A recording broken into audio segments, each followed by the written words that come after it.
Saturday, protesters gathered at the Capital City Country Club in response to the city of Tallahassee's decision a month ago to sell public land to the country club. I'm Lyric Sloan in Southeast Tallahassee, where I spoke with demonstrators who argue the decision overlooks the historical and cultural significance of the land and was made without meaningful public input. Who's benefiting? Because it's certainly not the people of Tallahassee. We're giving away land, which is very valuable. We're giving away our control of the land. I think it's a disastrous decision. We don't get it. If we don't get it.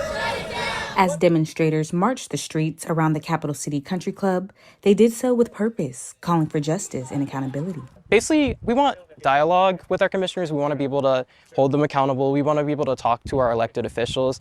Protesters say they want more communication with city leaders and a greater role in decisions affecting public land and historic sites. Our main demands basically were we want to stop the sale of the country club, we want accountability from our city commissioners, and we want kind of a town hall to discuss this. Another concern for community members is the lack of public access to the property. The property has been removed from public access. We can't go in there. The facilities are not open to neighbors to go up there and utilize. Olmstead says he is worried about how the sale will affect the future of the land and believes it should remain public property for community use. Another point to be made here is that property is 200 acres, is going to be developed someday. And who's going to be in charge of the development? Either the public or a private enterprise.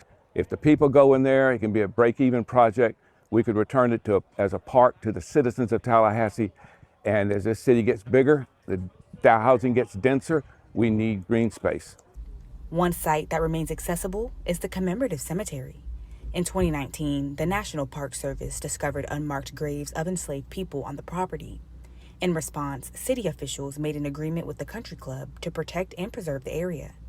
Some community members say the city's commemorative efforts, which have begun, including maintaining a public cemetery memorial, do not go far enough. It was a few bricks and like a concrete barrier, like circular thing.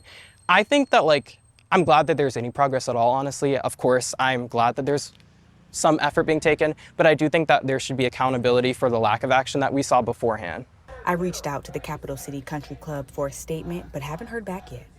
Protesters say they plan to continue pushing for recognition and protection of what they believe to be a historic burial site, as well as pushing for more say in city decisions. In Southeast Tallahassee, Lyric Sloan, ABC 27.